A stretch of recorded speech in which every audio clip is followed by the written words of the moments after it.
ఏపీకి పెట్టుబడులను ఆకర్షించడమే లక్ష్యంగా సీఎం చంద్రబాబు నేటి నుంచి సింగపూర్లో పర్యటించనున్నారు. ఇవాళ్టి నుంచి 6 రోజుల పాటు సీఎం బృందం అక్కడే ఉండనుంది. తన పర్యటనలో భాగంగా దిగ్గజ సంస్థల ప్రతినిధులు, యాజమాన్యాలు, ప్రముఖ పారిశ్రామికవేత్తలతో చంద్రబాబు భేటీ అవుతారు. కూటమి ప్రభుత్వం ఏర్పడిన తర్వాత పెట్టుబడుల ఆకర్షణకు మొదటగా దావోస్కు వెళ్లారు. రెండో విదేశీ పర్యటనగా సింగపూర్కు సీఎం చంద్రబాబు వెళ్తున్నారు. బ్రాండ్ ఏపీ ప్రమోషన్తో పాటు ఏపీకి పెట్టుబడులను సాధించాలన్న లక్ష్యంతో ఈ పర్యటన సాగనుంది. ఏపీ ప్రభుత్వం తీసుకొచ్చిన నూతన పారిశ్రామిక పాలసీలు, స్పీడ్ ఆఫ్ డూయింగ్ బిజినెస్ విధానాలను వివరించి పెట్టుబడిదారులను రాష్ట్రానికి ఆహ్వానించనున్నారు. పెట్టుబడులు పెట్టడానికి ఏపీకి రావాలని పారిశ్రామికవేత్తలను ఆహ్వానించనున్నారు. నవంబర్లో విశాఖలో నిర్వహించే పెట్టుబడుల సదస్సుకు సింగపూర్ పారిశ్రామికవేత్తలను సీఎం చంద్రబాబు ఆహ్వానించనున్నారు. పోర్ట్ ఆధారిత ప్రాజెక్టులు, సెమీ కండక్టర్లు, ఏఐ, డేటా సెంటర్ల ఏర్పాటుకు సంబంధించిన అవకాశాలపై చర్చించనున్నారు. సింగపూర్లో నిర్వహించే బిజినెస్ రోడ్ షోకు హాజరవుతారు. ఆ దేశంలో వివిధ మౌలిక సదుపాయాలు, లాజిస్టిక్ కేంద్రాలను సీఎం చంద్రబాబు సందర్శించనున్నారు. గోవా గవర్నర్ గా నియమితులైన టీడీపీ సీనియర్ నాయకులు, కేంద్ర మాజీ మంత్రి పూసపాటి అశోక్ గజపతిరాజు నేడు ప్రమాణ స్వీకారం చేయనున్నారు. గవర్నర్ బంగ్లా దర్బార్ హాల్లో ఉదయం 11 గంటలకు ఆయన ప్రమాణ స్వీకారం చేయనున్నారు. ఈ నేపథ్యంలో అశోక్ గజపతిరాజు తన కుటుంబ సభ్యులతో కలిసి శుక్రవారం గోవాకు చేరుకున్నారు. ఆయన వెంట కుమార్తె, స్థానిక ఎమ్మెల్యే పూసపాటి అదితి విజయలక్ష్మి, భార్య సునీల గజపతి, ఇతర కుటుంబ సభ్యులు వెళ్లారు. ఇక అశోక్ గజపతిరాజు ప్రమాణ స్వీకారానికి జిల్లాలో ఉన్న అభిమానులు, పార్టీ నాయకులు, కార్యకర్తలు వందల సంఖ్యలో గోవాకు తరలి వెళ్లారు. ఈ కార్యక్రమానికి కేంద్ర మంత్రి రామ్మోహన్ నాయుడు సహా పలువురు ఎంపీలు కూడా హాజరు కానున్నారు. ఇప్పటికే గోవా చేరుకున్న అశోక్ గజపతిరాజుకు అక్కడి ఎయిర్పోర్ట్లో ఘన స్వాగతం లభించింది. విజయనగరం ఎంపీ కలిశెట్టి అప్పలనాయుడుతో పాటు గోవా రాష్ట్ర ప్రభుత్వ చీఫ్ సెక్రటరీ డాక్టర్ కాండివేవు, రాష్ట్ర మంత్రి మౌవిన్ గోండిహో, అలాగే protocol secretary M Gadkar, DGP Alok Kumar, స్థానిక ఎమ్మెల్యే ప్రవీణ్ అర్లేకర్, పలువురు గోవా ప్రజా ప్రతినిధులు, అధికారులు ఆయనకు ఘన స్వాగతం పలికారు.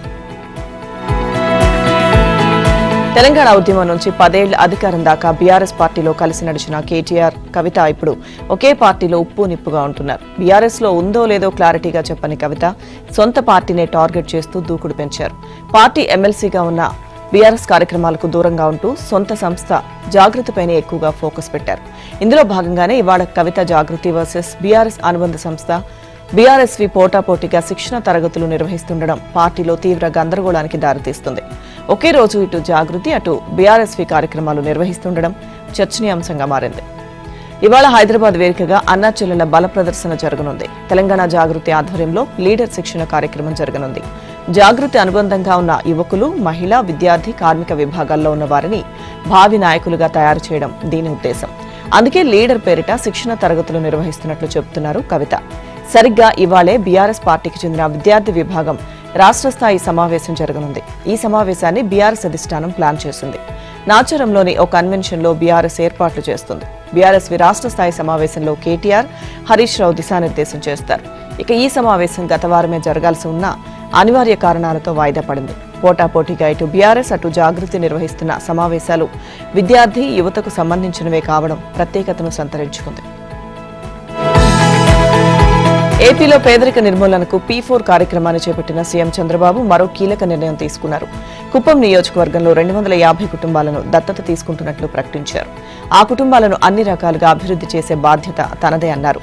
ఇక ఐఎం మార్గదర్శి బ్యాడ్జిని అధికారులు చంద్రబాబుకు అందించారు. సచివాలయంలో జీరో పావర్టీ P4 పై సమీక్ష నిర్వహించారు. పేదరికంపై చేస్తున్న పోరులో తనతో పాటు తన కుటుంబ సభ్యులు భాగస్వాములవుతారని సీఎం చంద్రబాబు తెలిపారు. అందరిలోనూ చైతన్యం నింపేందుకు, మరింత మంది సంపన్నులు, మార్గదర్శకులుగా ముందుకొచ్చేందుకు తన నిర్ణయం దోహదపడుతుందని సీఎం చంద్రబాబు అన్నారు. P4 కార్యక్రమం ప్రజా ఉద్యమంలా సాగుతోందని, పేద కుటుంబాల సాధికారతే కూటమి ప్రభుత్వ లక్ష్యమని సీఎం చంద్రబాబు చెప్పారు. ప్రపంచవ్యాప్తంగా ఉన్న తెలుగు ప్రజలందరినీ ఈ కార్యక్రమంలో మమేకం చేయాలని నిర్దేశించారు.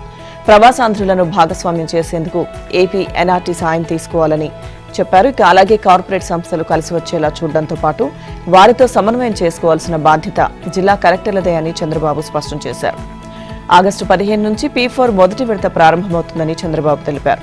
ఆ రోజు నాటికి 15 లక్షల బంగారు కుటుంబాలను మార్గదర్శులు దత్తత తీసుకునేలా చూడాలని అధికారులకు సీఎం చంద్రబాబు స్పష్టం చేశారు.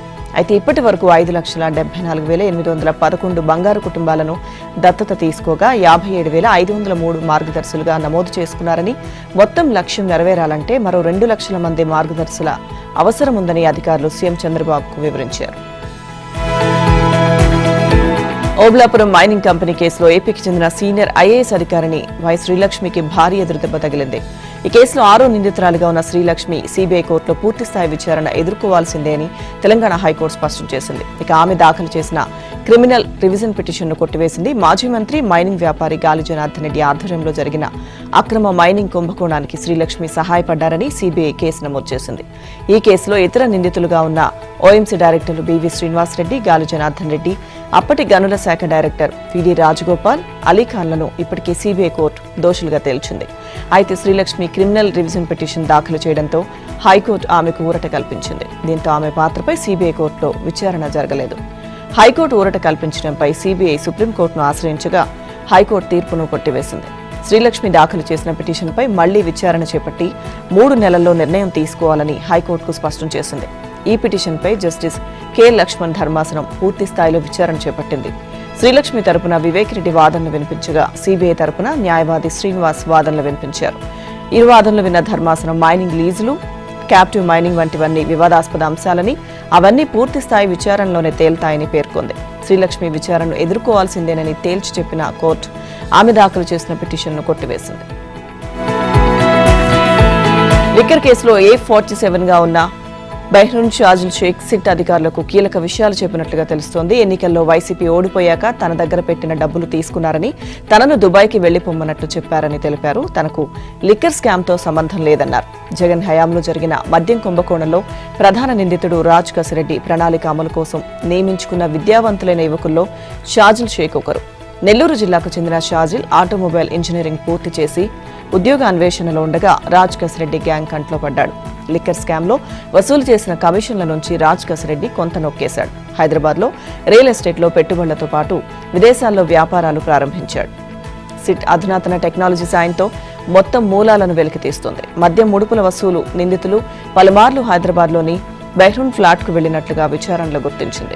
కూపీ లాగడంతో అక్కడ ముడుపుల సొమ్ము భద్రపరిచేవారని తేలింది. దీంతో బెహ్రూన్ షేక్ను లిక్కర్ స్కామ్లో నిందితుడిగా చేర్చింది. సిట్ అతని ఆచూకీ కోసం చేసిన ప్రయత్నం ఫలించింది. దుబాయ్లో ఉంటున్నట్లు తెలుసుకుని విచారణకు రమ్మని పిలవడంతో విజయవాడలోని సిట్ కార్యాలయానికి వచ్చారు.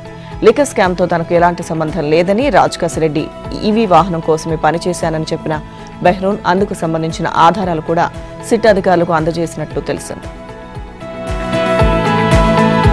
ఏపీ తెలంగాణలో నియోజకవర్గాల పునర్విభజనపై దాఖలైన పిటిషన్ను సుప్రీంకోర్టు కొట్టివేసింది. 2022లో ప్రొఫెసర్ పురుషోత్తం రెడ్డి దాఖలు చేసిన పిటిషన్పై జస్టిస్ సూర్యకాంత్, జస్టిస్ కోటేశ్వర్ సింగ్ ధర్మాసనం తుది ఉత్తర్వులు జారీ చేసింది. ఏపీ పునర్వ్యవస్థీకరణ చట్టంలోని సెక్షన్ 26 ప్రకారం నియోజకవర్గాల పెంపు ప్రతిపాదనకు ఆదేశాలివ్వాలని పిటిషనర్ కోరారు. జమ్మూ కాశ్మీర్లో పునర్విభజన చేసే సమయంలో ఏపీ విభజన చట్టాన్ని పక్కన పెట్టి రాజ్యాంగ విరుద్ధంగా వ్యవహరించారని పేర్కొన్నారు. ఇక దీనికి ధర్మాసనం స్పందిస్తూ 170 క్లాస్ 3 అధికరణం ప్రకారం ఏపీ విభజన చట్టంలో సెక్షన్ 26కి పరిమితి ఉందని తెలిపింది. 2026లో మొదటి జనగణన తర్వాత మాత్రమే డీలిమిటేషన్ నిర్వహిస్తామని చట్టంలో స్పష్టంగా చెప్పారని పేర్కొంది. ఇలాంటి వ్యాజ్యాన్ని అనుమతించడం వల్ల ఇతర రాష్ట్రాల్లో కూడా నియోజకవర్గాల పునర్విభజన చేపట్టాలన్న వ్యాజ్యాలు వరదల్లా వస్తాయని, గేట్లు తెరిచినట్లు అవుతుందని ధర్మాసనం అభిప్రాయపడింది. కేంద్రపాలిత ప్రాంతాలతో పోల్చినప్పుడు రాష్ట్రాలలో డీలిమిటేషన్కు సంబంధించిన నిబంధనలు భిన్నంగా ఉంటాయని సర్వోన్నత న్యాయస్థానం వ్యాఖ్యానించింది. హైదరాబాద్ క్రికెట్ అసోసియేషన్ కార్యదర్శి దేవరాజ్ రామచందర్ ఎట్టకేలకు అరెస్ట్ అయ్యారు. నిధుల దుర్వినియోగం, ఫోర్జరీ, బ్లాక్మెయిలింగ్ పై సిఐడి కేసు నమోదు చేసినప్పటి నుంచి దేవరాజ్ పరారీలో ఉన్న విషయం తెలిసిందే. ఉప్పల్ ఇన్స్పెక్టర్ ఇచ్చిన సమాచారంతోనే దేవరాజ్ తప్పించుకున్నాడనే ఆరోపణలు రావడంతో ఇన్స్పెక్టర్పై బదిలీ వేటు పడింది. అయితే దేవరాజ్ హైదరాబాద్ నుంచి పారిపోయాక తన ఫోన్ను స్విచ్ ఆఫ్ చేసుకున్నాడు. 17 రోజుల్లో 7 రాష్ట్రాల్లో తిరిగి చివరకు మహారాష్ట్రలోని పుణె చేరుకున్నారు. కొత్త ఫోన్, కొత్త సిమ్ కార్డులను వాడుతూ పోలీసులకు చిక్కకుండా జాగ్రత్తలు తీసుకున్నారు. దేవరాజ్ను అరెస్ట్ చేసేందుకు 6 ప్రత్యేక బృందాలను ఏర్పాటు చేసిన సిఐడి తాజాగా అతను కొత్త సిమ్ను వాడుతున్నట్లు గుర్తించింది. అయితే అతని లొకేషన్ను తెలుసుకుని అక్కడికి వెళ్లేసరికి దేవరాజ్ పారిపోతున్నట్లు అధికారులు తెలిపారు. ఈ క్రమంలో భద్రాచలం, కాకినాడ, వైజాగ్, తిరుపతి, నెల్లూరు, చెన్నై, కాంచీపురం, బెంగళూరు, గోవా, పూణే, ఊటీ, యానాం ప్రాంతాల్లో తిరిగి మళ్లీ పూణే చేరుకున్నారు. ఎక్కడికి వెళ్లినా 24 గంటల్లోపే మకాం మార్చేవారు. పుణ్యక్షేత్రాలు, పర్యాటక ప్రదేశాల్లో తిరుగుతూ ప్రైవేట్ వాహనాలు, బస్సుల్లో ప్రయాణించేవారు. ఈ క్రమంలో సిఐడి అధికారులు 36 గంటల పాటు దేవరాజ్ను ట్రాక్ చేశారు. అతను పూణేలోని ఓ 3 స్టార్ హోటల్లో ఉన్నట్లు గుర్తించి శుక్రవారం అరెస్ట్ చేశారు. వెంటనే అతన్ని హైదరాబాద్ కు తరలించారు. దేవరాజును న్యాయమూర్తి ఎదుట హాజరుపరిచారు. అతనికి 14 రోజుల జ్యుడిషియల్ రిమాండ్ విధించారు అని సిఐడి అదనపు డీజీ చారుసిన్హా వెల్లడించారు. పశ్చిమ బెంగాల్, బంగ్లాదేశ్ పరిసరాల్లో వాయుగుండం తీరం దాటింది. రానున్న 24 గంటల్లో పశ్చిమ బెంగాల్, ఉత్తర ఒడిశా, జార్ఖండ్ దిశగా పయనించనుంది. వాయుగుండం ప్రభావంతో కోస్తాలో అనేక చోట్ల మేఘాలు ఆవరించాయి. ఉత్తరాంధ్రలో పలు చోట్ల వర్షాలు కురిశాయి. ఇక వాయుగుండం ఉత్తర ఒడిశా దిశగా రానున్నందున ఇవాళ ఉత్తర కోస్తాలో ఎక్కువ చోట్ల, దక్షిణ కోస్తా, రాయలసీమల్లో పలు చోట్ల వర్షాలు కురుస్తాయని వాతావరణ శాఖ వెల్లడించింది. ఉత్తర కోస్తాలో భారీ వర్షాలు కురుస్తాయని పేర్కొంది. గంటకు 40 నుంచి 50 కిలోమీటర్ల వేగంతో బలమైన గాలులు వీచే అవకాశం ఉందని, మత్స్యకారులు చేపల వేటకు వెళ్లరాదని హెచ్చరించింది.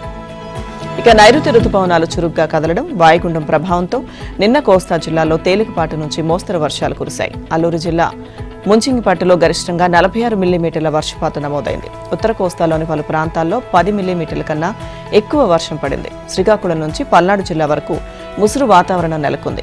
5-6 రోజులుగా కురుస్తున్న వర్షాలతో 17 జిల్లాల్లో వర్షపాతం మెరుగైంది. ఇక రాయలసీమలో మాత్రం వాన లోటు కొనసాగుతోంది.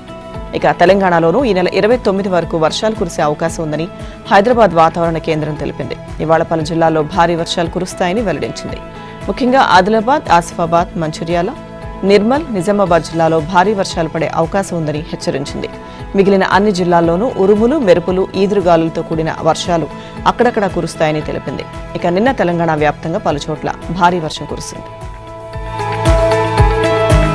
ప్రధాని నరేంద్ర మోదీ మరో ఘనతను సాధించారు. అత్యధిక కాలం పాటు పదవిలో కొనసాగిన 2వ ప్రధానిగా ఇందిరాగాంధీ పేరుతో ఉన్న రికార్డును అధిగమించారు. ఇందిరాగాంధీ 1966 జనవరి 24 నుంచి 1977 మార్చి 24 వరకు ఏకధాటిగా 4077 రోజుల పాటు పదవిలో కొనసాగారు. ప్రస్తుతం మోదీ శుక్రవారం నాటికి 4088 రోజుల పదవీ కాలాన్ని పూర్తి చేశారు.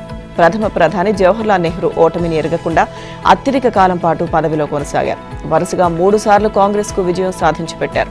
1947 ఆగస్టు 15 నుంచి 1964 మే 27 వరకు మొత్తం 6130 రోజులు పదవిలో కొనసాగారు. ప్రస్తుతం ఆ తర్వాతి స్థానంలో మోదీ ఉన్నారు. పదవిలో కొనసాగుతూ వరుసగా బీజేపీని గెలిపిస్తున్న రాజకీయ నాయకుడిగా ఇప్పటికే మోదీ ఘనతను సాధించారు. ఆయన 2002, 2007, 2012లో జరిగిన గుజరాత్ అసెంబ్లీ ఎన్నికల్లో విజయం సాధించి సీఎంగా బాధ్యతలు నిర్వహించారు. 2014, 2019, 2024 లోక్సభ ఎన్నికల్లో గెలిచి ప్రధాని పదవిని చేపట్టారు. ఇంతవరకు ఏ ఎన్నికల్లోనూ ఆయన ఓడిపోలేదు. వరుసగా 6 ఎన్నికల్లో విజయం సాధించి సీఎంగా, పీఎంగా కొనసాగిన ఏకైక నాయకుడు మోదీయే. పార్లమెంటు వర్షాకాల సమావేశాల్లో గందరగోళం కొనసాగుతూనే ఉంది. విపక్ష సభ్యుల ఆందోళనతో ఉభయ సభల్లో ఎలాంటి కార్యకలాపాలు కొనసాగడం లేదు. బీహార్లో ఓటర్ల జాబితా ప్రత్యేక సవరణపై శుక్రవారం కూడా ప్రతిపక్షాలు నిరసనలు కొనసాగించాయి. ఫలితంగా వర్షాకాల సమావేశాల్లో తొలివారం మొత్తం తుడిచిపెట్టుకుపోయినట్లయింది.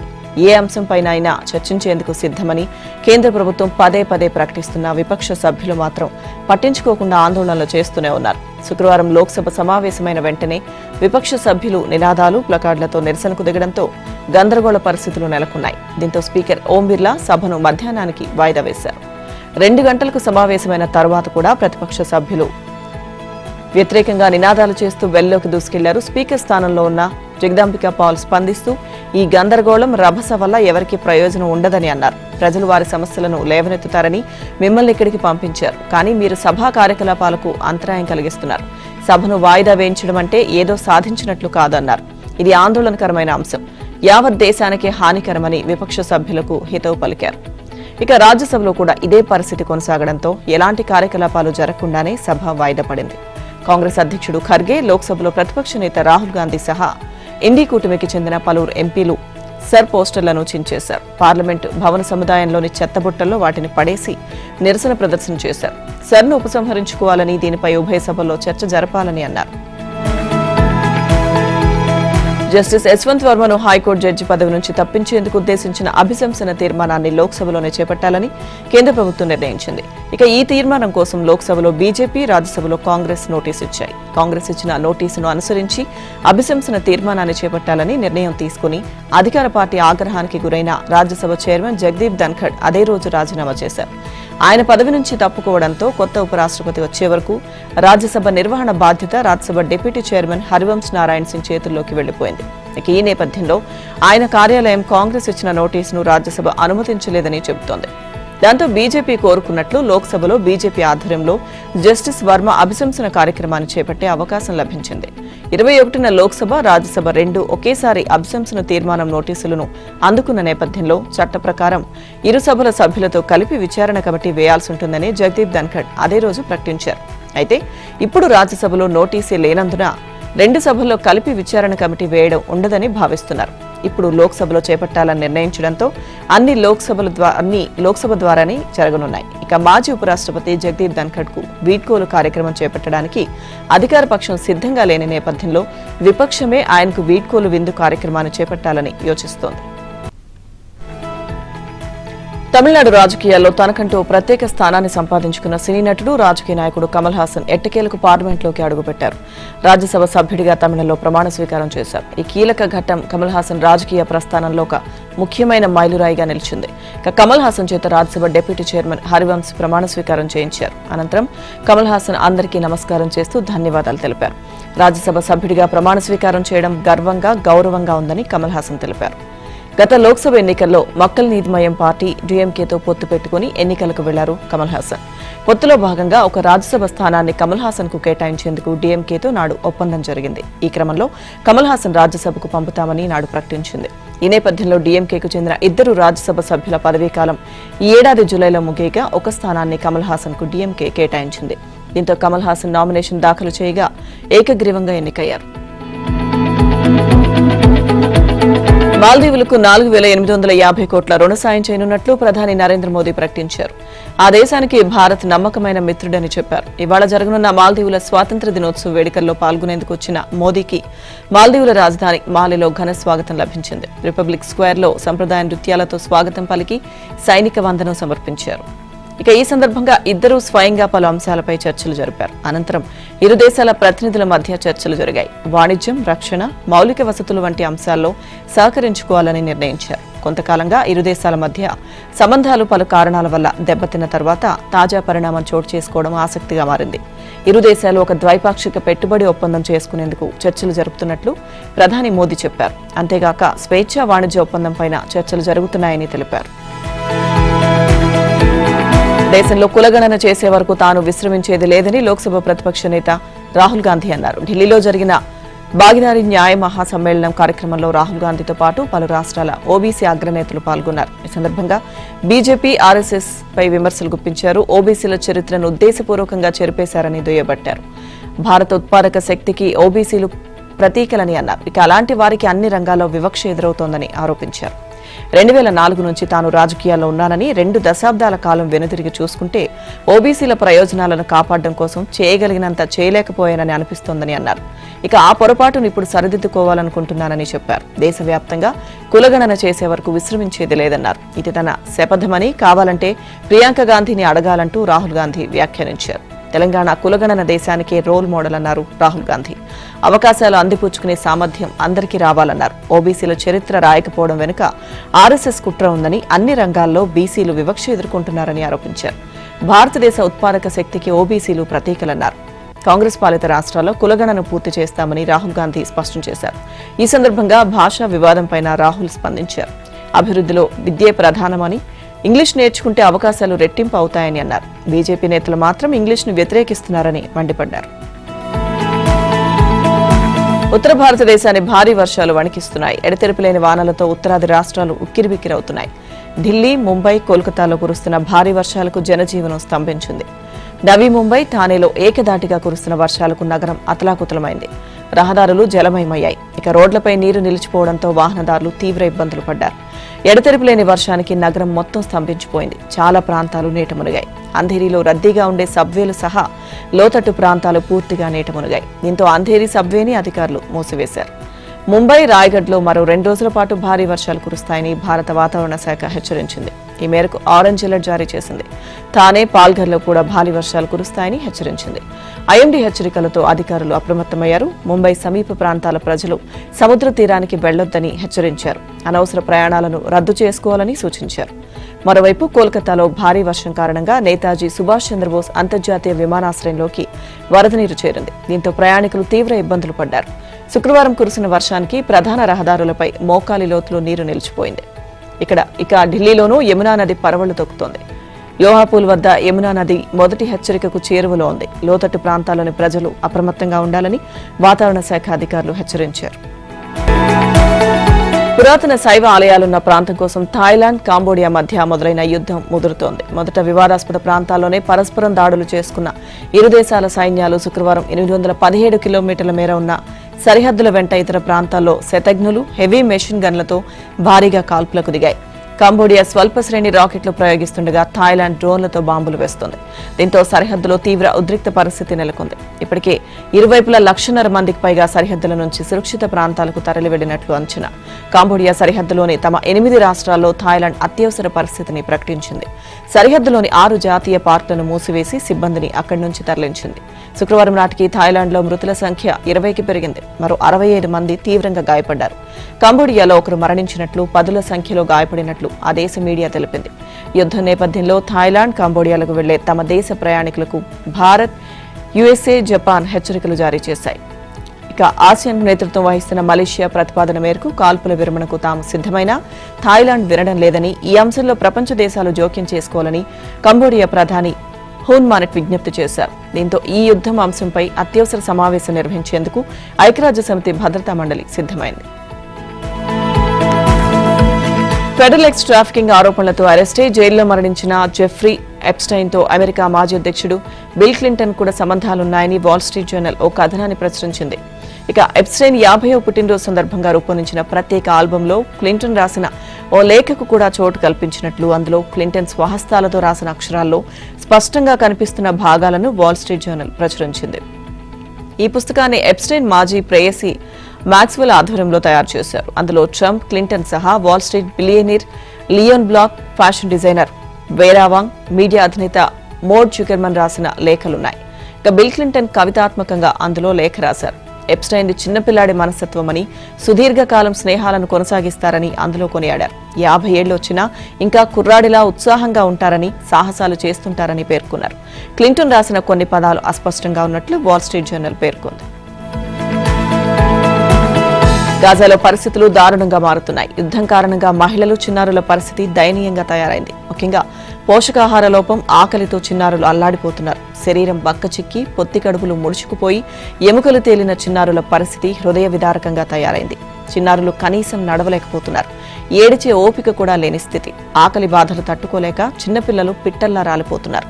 మొత్తం 113 మంది ప్రాణాలు కోల్పోగా ఇందులో 81 మంది చిన్నారులున్నారు. సుమారు 1,00,000 మంది మహిళలు, చిన్నారులు పోషకాహార లోపంతో బాధపడుతున్నారని ఐక్యరాజ్య సమితి తెలిపింది. మరోవైపు ఆసుపత్రుల్లో అవసరమైన ఔషధాలు లేక డాక్టర్లు కూడా చేతులెత్తేస్తున్నారు. పరిస్థితులు ఇలాగే కొనసాగితే పెద్ద సంఖ్యలో మరణాలు సంభవిస్తాయని, తక్షణమే దిద్దుబాటు చర్యలు తీసుకోవాలని సహాయ సంస్థలు హెచ్చరించాయి. నిజానికి గాజాలో మానవతా సాయం అందించాలంటే రోజుకు 600 ట్రక్కులు అవసరమవుతాయి. అయితే ప్రస్తుత పరిస్థితుల్లో ఇజ్రాయెల్ ఆంక్షల కారణంగా రోజుకు 69 ట్రక్కులను మాత్రమే అనుమతిస్తున్నారు.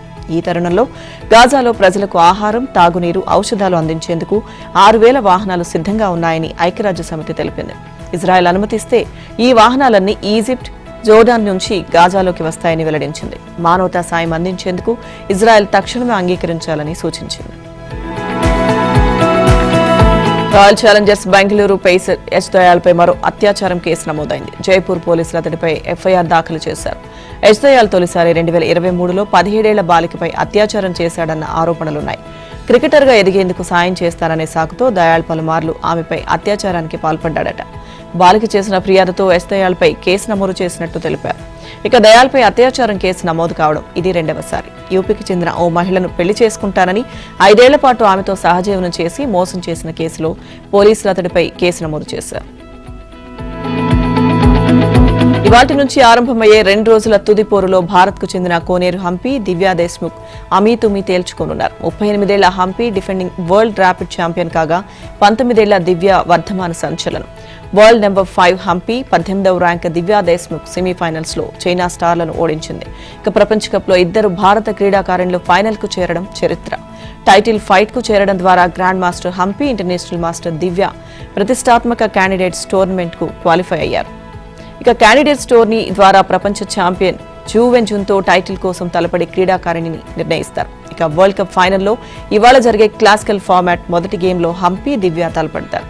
ఇరువురి మధ్య ఆదివారం రెండో గేమ్ జరగనుంది. ఒకవేళ 2 గేముల్లో విజేత తేలకపోతే సోమవారం టై బ్రేకర్ నిర్వహిస్తారు. ఇక మరి ఈ ఆసక్తికర అంతిమ సమరంలో అనుభవజ్ఞురాలైన హంపి విజేతగా నిలుస్తుందా లేక దివ్య సంచలనం సృష్టిస్తుందా? ఎవరు నెగ్గినా వరల్డ్ కప్ లో స్వర్ణ, రజత పతకాలు భారత్ కి దక్కనున్నాయి. 4వ టెస్టులో వరుసగా 3వ రోజు ఇంగ్లాండ్దే ఆధిపత్యం సాగింది. జో రూట్ 150 పరుగులతో మరోసారి తన అత్యుత్తమ ఆట తీరుతో అదరగొట్టాడు. అతడికి జతగా కెప్టెన్ బెన్ స్టోక్స్, పోప్ అర్ధ సెంచరీలతో రాణించగా ప్రస్తుతం ఆతిథ్య జట్టు 186 పరుగుల భారీ ఆధిక్యంతో దూసుకెళ్తోంది. భారత బౌలర్లు ఎప్పటిలాగే నిరాశపరచడంతో 3వ రోజు ఆట ముగిసే సమయానికి ఇంగ్లాండ్ తొలి ఇన్నింగ్స్ లో 7 వికెట్ల నష్టానికి 544 పరుగులు చేసింది. క్రీజ్లో స్టోక్స్ తో పాటు డాసన్ ఉన్నాడు. ఇద్దరు బ్యాటర్లే కావడంతో 4వ రోజు వీలైనంత వేగంగా ఆడి తమ ఆధిక్యాన్ని పెంచాలనే భావనలో ఉన్నారు. జడేజా, సుందర్లకు 2 వికెట్లు దక్కాయి. 225 పరుగుల ఓవర్ నైట్ స్కోర్తో ఇంగ్లాండ్ 3వ రోజు ఆటను ఆరంభించగా రూట్, పోప్ తొలి సెషన్లో పూర్తి ఆధిపత్యాన్ని చూపారు. భారత బౌలర్లు ఈ జోడీని విడదీయడంలో విఫలమయ్యారు. పసలేని బౌలింగ్తో నిరాశపరిచారు. బుమ్రా సైతం ఎలాంటి ప్రభావం చూపకపోగా అతడి ఓవర్లో సులువుగా పరుగులు రాబట్టారు. ఇక ఆఖరి సెషన్ చివర్లో భారత బౌలర్లు 3 వికెట్లు తీయడంతో కాస్త ఊరట లభించింది.